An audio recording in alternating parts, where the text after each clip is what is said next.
Alrighty, welcome to the party. My name is Dom, and I am hosting the stream today. This stream is going to be something a little bit different that we wanted to try, which was basically having a crack at some movie hype for what's coming out soon, what's interesting about it, why it might do well, whether it's going to be shit, kind of what's the consensus out there in the world with respect to it. And yeah, the reason that I'd like to do a little segment like this is because my background, well, actually not my background, my day job is I'm a film producer, and I've done a few different things of varying degrees of success, and I have got a pretty good grasp on how the industry works, and I figured it would be a fun way to kind of frame this with something that I got onto about a year and a half ago via a mate of mine called the HSX.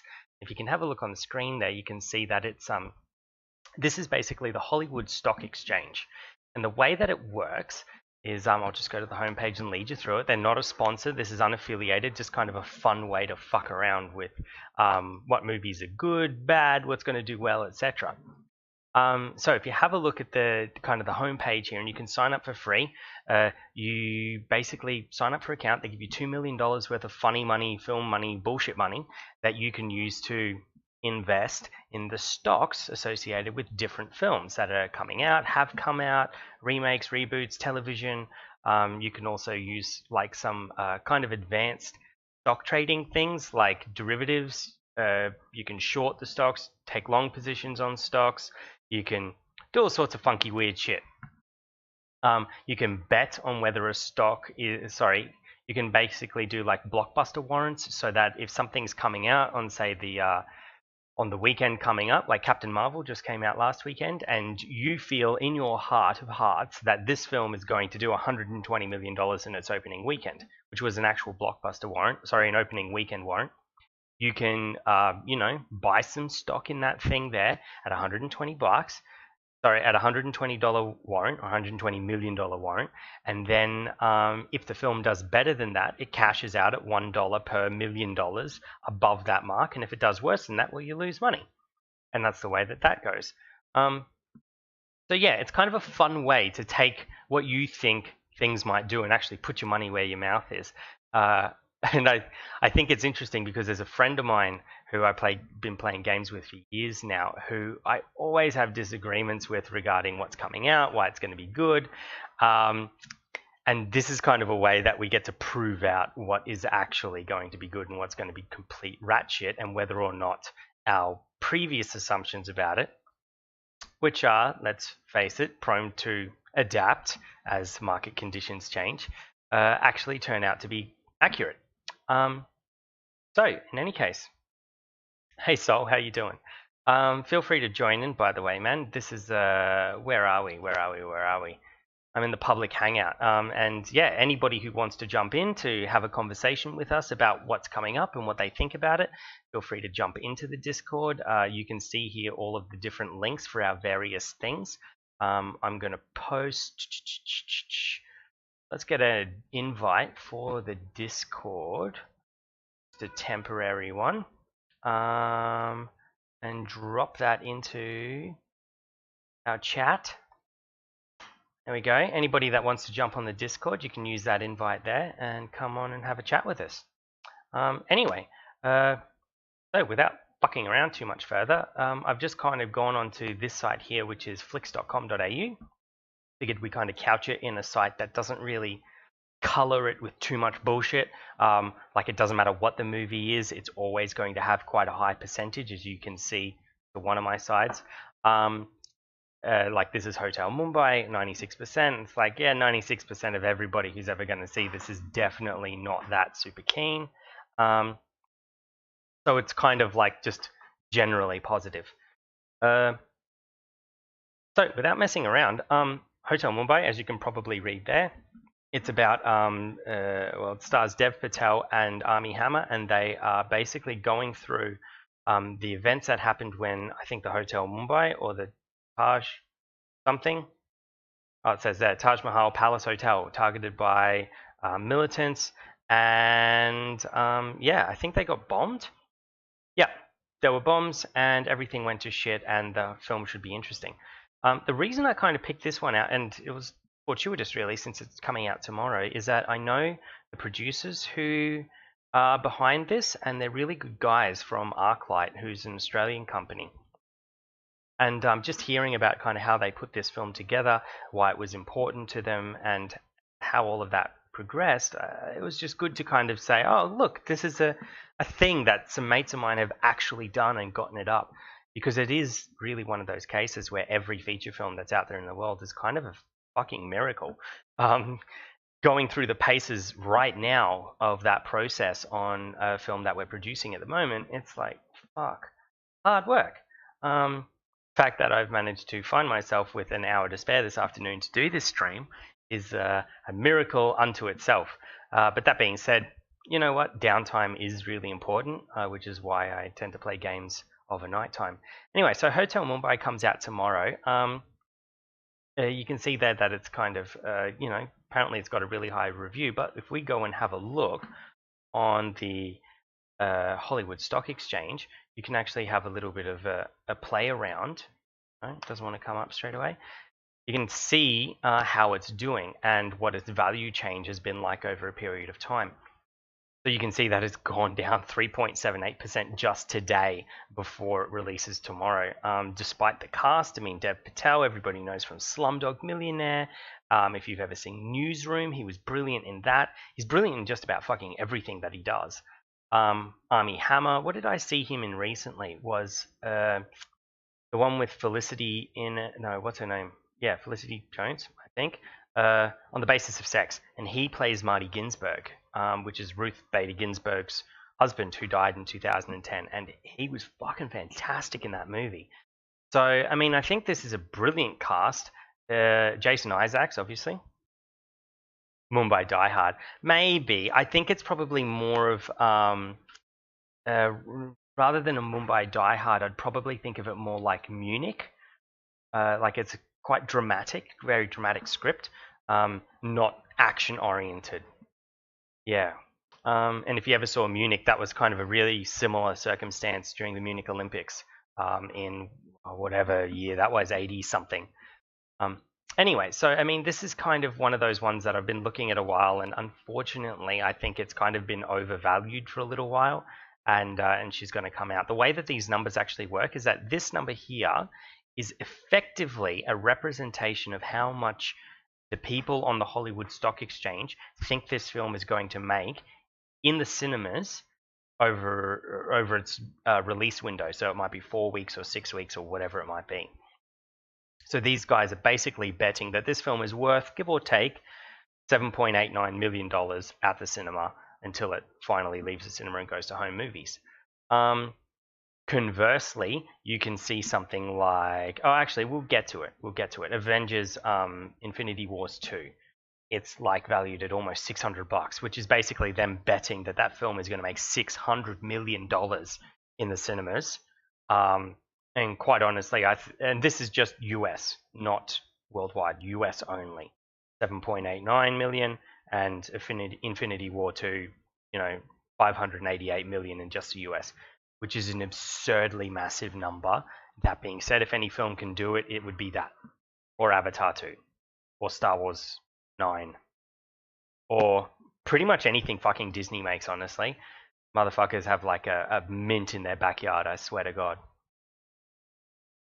Anyway, the next one that I wanted to chat about, which comes out next Thursday in Australia, is Lego Movie 2, which is really interesting because this is another movie that was kind of pulled together, at least the first one, by an Aussie company. I think it was Animal Logic. And yeah, it was just a really fun movie. I mean, I grew up with Lego. I assume Sol grew up with Lego. Pretty much anybody who's like, I don't know, alive grew up with Lego. I'm over-exaggerating, obviously. People under 40 for the most part. And yeah, it was just such an interesting film the first time around. It was touching. It had Will Ferrell in it, which was kind of funny. As somebody who wanted to preserve everything, I love that message about, this idea that here's a construction thing, Lego in this case, that you put together and you make all of these different models, which is limited only by your imagination and the constraints of the blocks. And you put it all together, and the main character, Dad, was continually super gluing all of the Lego bricks together to kind of make them hold their models forever and ever and ever. And it was an interesting look at how, basically the moral of the story was kind of trying to show kids that there's something magical about ephemerality, which is just a fancy academic word for things that are impermanent, things that have to change, always change, have no chance of staying the same. And using Lego as a metaphor for that is just such a brilliant thing. I mean, I fucking love Lego, and you go ahead and you buy your Star Wars set and you make the model the first time, you play with it for a little while until eventually you get sick of it, decide to pull it apart or modify it or stick other bits onto it, and then it becomes this whole new thing. And that all came out of your imagination. Well, at least I know that's how I used to play with it. And yeah, then you play with the new thing for a while, and eventually you rip it apart and you use the same bricks to build something new. And I don't know, it's just a wonderful metaphor for life, and I really like the messaging that was sending over to kids. We jump over to the Hollywood Stock Exchange and see how that is going. Lego Movie 2. Spelled correctly. There we go. The second part. Oh, right. So this is an example of a box office warrant, right? Which is basically these guys have. So this is a box office warrant for $100 million, which basically says that if this film makes $100 million over its theatrical lifetime, then it's going to. Then you will get paid out for every $1 million that it makes over 100. You would get an extra dollar on your buy-in share price, or actually over $5, which is what I think it listed at. Anyway, so it's one of those things that you can play with. All of the rules for all of this stuff you can see right in the middle of the screen, one of these sides, smack in the middle there. What does it say? An example: $100 million box office warrant has a strike price of $100. It will delist at 0 if the movie does not make more than $100 million after 12 weekends, which means it closes and you lose your money that you invested in it. If it makes more than $100 million, then the warrant will cash out at a price determined by the following formula, which is the actual box office. Let's say it's $110 million minus the strike price, which is $100 million equals 10. So if the film made $125 million and the warrant would cash out at $25, which is $125 minus 100. So at this point, if we think that this thing is going to make over $100 million, currently the market is telling us that it's going to make $6 million over 100, give or take. And these guys are pretty much on the money. I mean, and it adapts really quickly, particularly leading up to it. And then over the course of its life, you kind of start to see how the price cycle goes.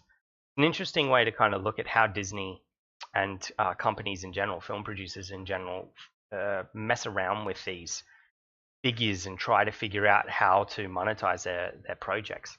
I don't think I've bought any stock in this because I don't think it's going to make over $100 million. The reason that I've come to that conclusion is because if you go to something like the numbers, which is where all the movie box office numbers from like ever are on, and you go Lego movie number 1, and have a little look at that. Internet, any day now. There we go. So the Lego movie number 1 came out at $257. Oh, actually, fuck me. It's probably going to smash that $100 warrant.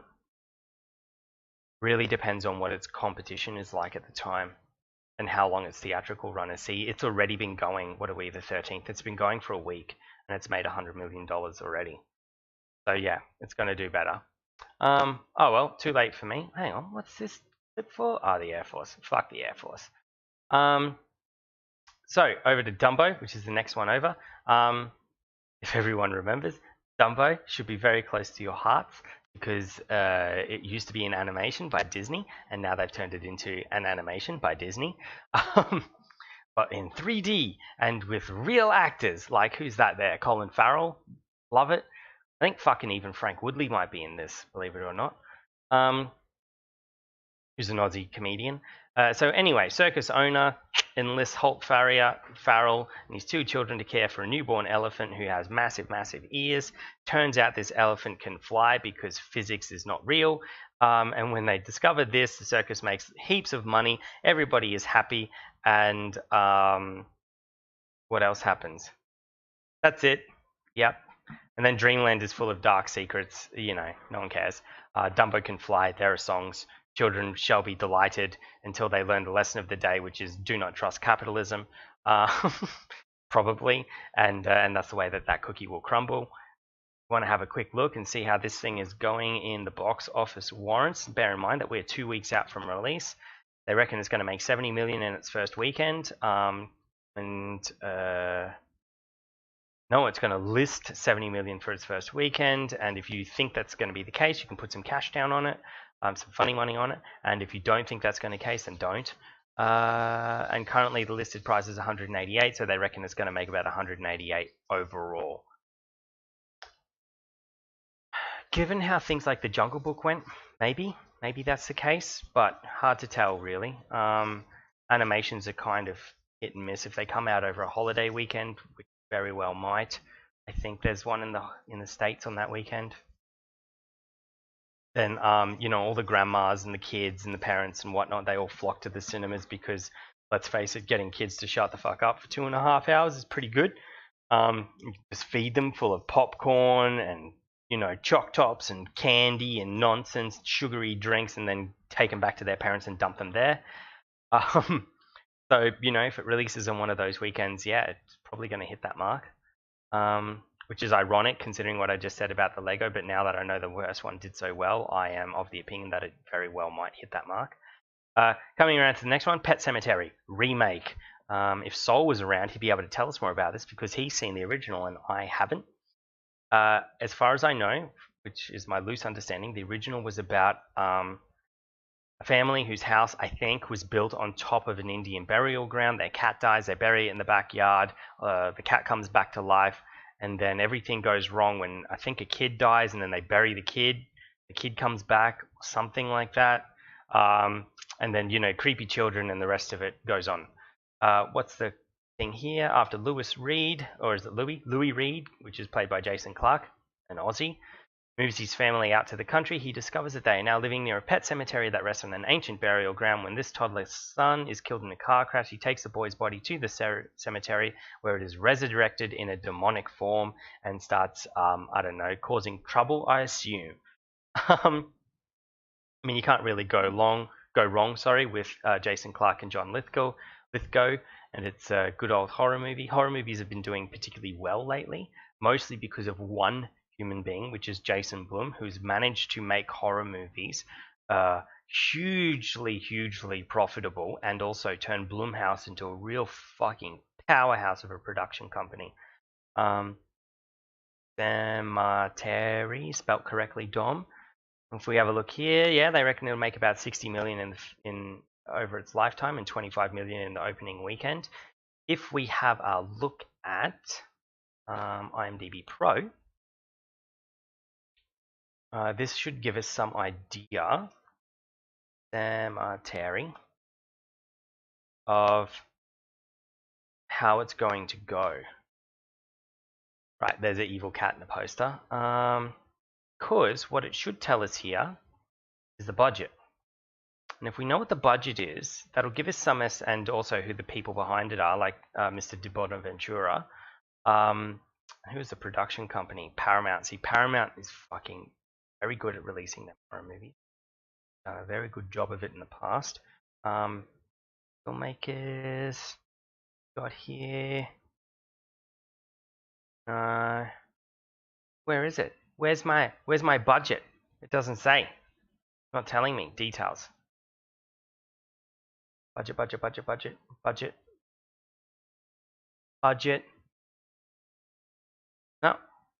No budget. Oh well, guess they've decided not to list it. So Levy, the way it goes. So in any case, I would be guessing though, given the cast on that one and the plot, that this thing's probably going to come in around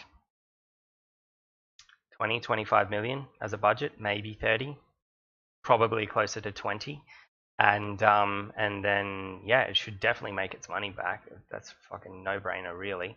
Horror movies have just been doing great, and they tend to come out like all year round now, which makes them not have a lot of competition. Like everybody used to want to get it out on a Halloween release date, but that's not necessarily the best way to skin the cat. Pun intended. Mushroom. What do you mean, Soul? What you mean, mushroom? Oh well, I'll wait patiently until I hear back from you. Or you could just jump into channel, we could have a conversation. You scaredy pants. Budget. Yeah, exactly.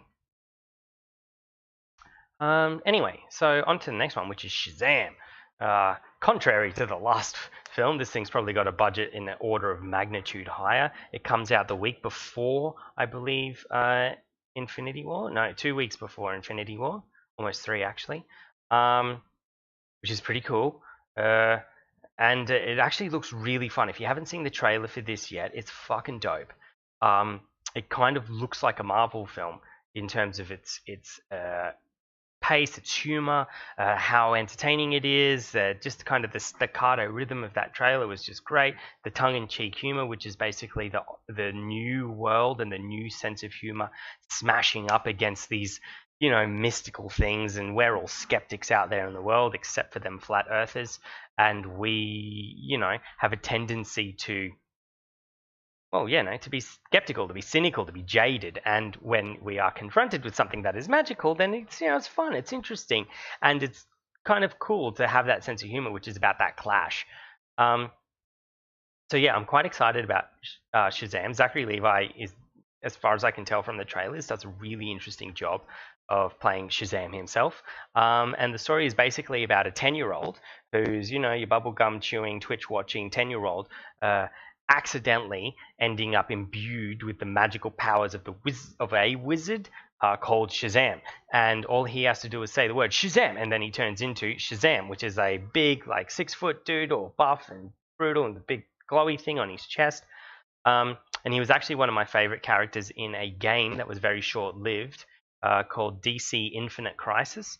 And it was kind of based on the Infinite Worlds DC thing where, you could play as Joker from one particular universe, and Harley Quinn, who's a baseball star, and Batman from noir Batman land, or actually it was steampunk Batman, and you could be Nightwing, and you could be Shazam in one of them, which was kind of cool.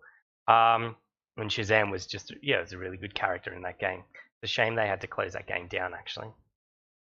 Another one that's coming out very soon is Us, which is winning award. It's directed and written by Jordan Peele, who won a shit ton of awards for Get Out, which was a great fucking movie. Another horror thriller, this one here. It's again kind of told from a very unique perspective as far as modern blockbuster movies are concerned, which is that of Black Americans. And I do couch that or scope that comment to blockbuster horror movies because, historically, kind of anything that's a horror film and had a black person in it from America turns out to be a little bit exploitative, or kind of falls into those dangerous previous tropes, which is the black dude always survives, or the black dude always gets killed, and it's fuck, can we just have one that treats everybody the same for a change? And Jordan Peele fucking nails it. He's got a real killer sense for this genre too, which is funny because his background is, Key and Peele. So, it's all comedy that he's previously done, and then he comes out with these horror films that are just fucking scary and gripping and just brilliant. And this one's got Elizabeth Moss in it, which everybody should know from Handmaid's Tale. It's got Lupita Nyong'o, I think is how you pronounce it, from she was, I can't believe I'm going to say this, the love interest from Black Panther. And did a really good job in that film. Actually, and as far as tropes go, Black Panther really nailed that trope as far as love interests in superhero movies go, because her character, I can't remember the name of it at the moment, didn't really adhere to those two-dimensional guidelines that tend to be just stamped on top of the love interest. Like if you were to compare her character, and particularly her character's agency and how she expressed her opinions about the world and her wants and desires and needs and all the rest of it, her agency, and you compare that with what's the name of the actress from Doctor Strange who played exactly the same structurally similar role? Uh, anyway, the chick from The Notebook. And you compare those two characters together, you see pretty quickly that the one from Doctor Strange was pretty much a 2D cutout. She was there only to make the main character feel better about themselves and to be like this perfect girlfriend. Which is fine. Like, we've got no problems with showing perfect girlfriends, but to showing characters that are just always good and always perfect and always whatever is a little bit boring for an audience. I mean, we want our main characters to have flaws. We want them to be struggling to do something. And when everything comes easy to them, then who fucking cares? And this was a little bit of the problem that I had with Captain Marvel, which we'll get into later. Oh, yes, Hellboy. Hellboy, I put money on Hellboy. You can see here, Hellboy. Come to me. Hellboy, there we go. What am I holding in this? What's my position?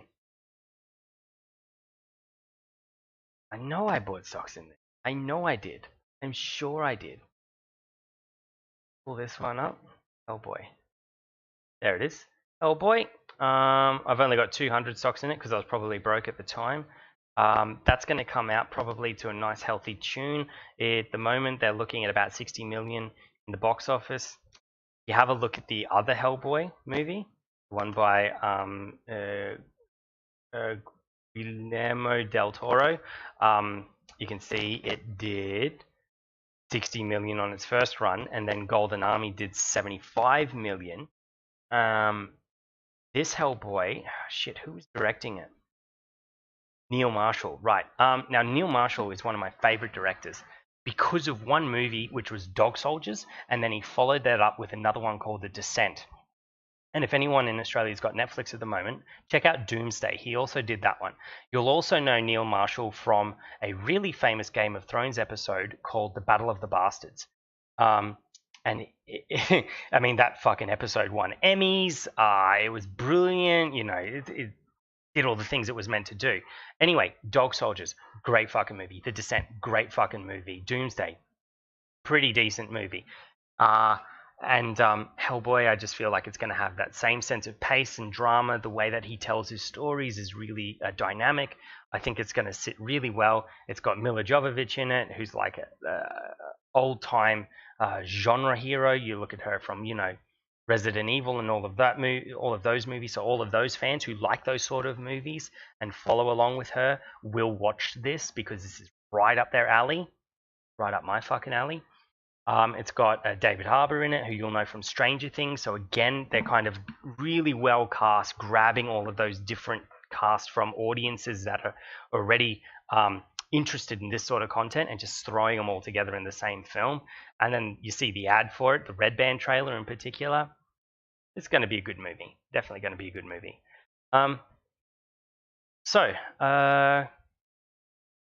Anyway. Yeah, looking forward to seeing this one. Also, it's worth noting that this one here has a really colorblind cast. If you think about it, David Harbour as the main guy, he's like the only American in it. Mila Jovovich plays some sort of English-ish witch thing. There's Black Chick, there's a Korean dude, that's Daniel Day Kim, and that is... I don't know. Anyway, yeah, Daniel Day Kim, you'll remember from... what was the name of that series? Lost. He was in Lost. He's been in a bunch of other shit. Good cast, good film, solid concept. Got all of the, right mix together. 83% of people want to see it. Whatever. That's bullshit. This is going to be a great film. I've only bet small on it. If I had a little bit more liquid, I would probably put some more on it right now, but I don't, so I won't. So moving right along, we're going to have a look at Galveston, which comes out in the same week as that one. And this is interesting because if you think about the audiences who are going to see Hellboy, and you think about the audiences who are interested in a hitman and a prostitute on the run together in a pulpy crime thriller based on on a novel by the same novelist as True Detective, then it's going to be not the same audience. Basically, if I wanted to see this sort of a thing, a film in the same style as Gringo or Way of the Gun, I would go and watch this. If I'm the guy who likes my high fantasy genre, real hard, like flashy CGI action sequence stuff, I would definitely go and see Hellboy. So, they're not cannibalizing each other's audiences. It's clever release strategies. Something that we're dealing with at the moment with our release strategy. Also, I'm picking Galveston out because it's got an actor in it who I think he's got an Oscar in him. He's just waiting for the right role. Ben Foster. Ben Foster, you remember from, I think what was that Bruce Willis one? Hostage. He was in the original Punisher movie with Thomas Jane. He was the guy with all the piercings in his face that gets them all pulled out. And pretty much anything that he is in, fucking anything that he is in, he just steals the scene. There's no one like him. There's something about him that's just incredibly compelling. So Ben Foster, fucking one to watch. Galveston, probably going to be really good. Pretty much because he's in it. And Elle Fanning, I haven't seen a lot of her work, but I recognize her face and I don't associate her with shitness, so she's probably good. Yes, almost last, or is it the last? What do we got here? Top End Wedding and Hustle. Yeah, we might call it after Avengers. So Avengers Endgame, right? Hype time. This is going to be a fucking stupidly huge movie, and it's probably going to make over, if I had to guess, 1.4 billion worldwide, maybe more, 0.6, without even breaking a sweat.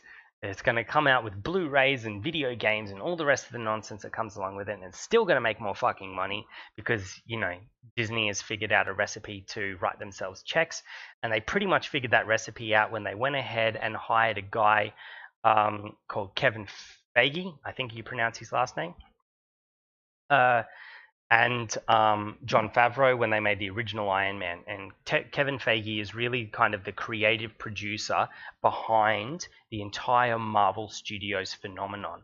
That guy saw what he could have done with that content. He had a long-term plan, a really long-term plan, and a bunch of movies that were going to get there. As soon as they got the rights for all of that, Marvel launched a studio. They managed to finance Iron Man, and the thing was a fucking smash success. And just brilliant filmmaking. Jon Favreau is a great director. If you're curious about what else Jon Favreau is working on, keep an eye on Disney, who is making a Star Wars television series called The Mandalorian that Jon Favreau is the showrunner on. That's going to be fucking brilliant because who doesn't want to see some Boba Fett-like person running around the Star Wars galaxy getting into trouble and shooting people first? I'm just really excited. I like all of that stuff. The two directors, the brothers Russo, I am lukewarm on. I mean, I think their style is, in the Marvel vein, but I don't think they have that unique voice that's really able to stamp a style on this in the same way that Joss Whedon did with the original Avengers. They're basically emulating that voice, in my opinion. And that's not to take away from their creativity, because emulation is a difficult thing. Like a television director coming in and directing repeat episodes of a series. You don't have a lot of room for personal style, and it actually takes quite a bit of effort to suppress that and make sure that you're staying true to the fans' expectations of the project. So I mean, it's hard what they're doing, but that being said, I kind of wish that they said fuck that and came in and didn't adhere exactly to Joss Whedon's vision of the Avengers, and just went a little bit more in their own direction. That being said, I mean, they did Captain America's 2 and 3, and again, that's kind of that same style. It's just a little bit flat for me. A little bit flat. Anyway, I think it's going to be a decent film. I think everybody on Earth is going to go and see it. And and obviously, this is something that probably isn't factoring in, but certainly should, is that the opening weekends for these films are pretty much going to be marred by the most quiet Sunday nights in the history of mankind, because Game of Thrones premieres on April 11, which I believe is a couple of weeks. Yep, so the week of Hellboy coming out. Hang on, so if we scooch down here, we've got March, April 11, that comes out. Game of Thrones comes out on the 7th of April. So basically, we've got Game of Thrones happening every single Sunday night from then until whenever, and that'll be the way that it goes. My brother, we were driving down from my mum's house the other day, and he basically just said, wouldn't it be great if Game of Thrones released theatrically? And I was like, fucking, could you imagine how much money HBO would make from a Game of Thrones theatrical release? Like, every single human being on Earth, bar none, would fucking go and see that damn thing. Even if they didn't know anything about Game of Thrones, people would drag them there. The press would be insane around it, more insane than it currently is. It would smash records. I mean, forget about Lord of the Rings as like the most highest grossing series ever, or Marvel or any of that. No, this would win. Star Wars, yeah, forget it. Game of Thrones. Just because of the event-like nature of it and the fact that it would come out, if they could pull it off every single week. A lot of money in that. A lot of money indeed. Anyway, so that pretty much wraps us up for this week's version of Film Hype. If you have any ideas or suggestions, join the Discord, which is linked in the chat and also underneath here. And feel free to shoot us your ideas into the Discord. You can DM me on Discord. You can reach out via Twitter or Facebook into the groups, and we will take your suggestions on to kind of have a little bit of a look at whatever you think is going to be awesome. Check it out in the stock exchange, maybe put a little bit of cash into it, and yeah, go from there. Anyway, thanks for joining us, guys. Much appreciated, and we'll see you next time.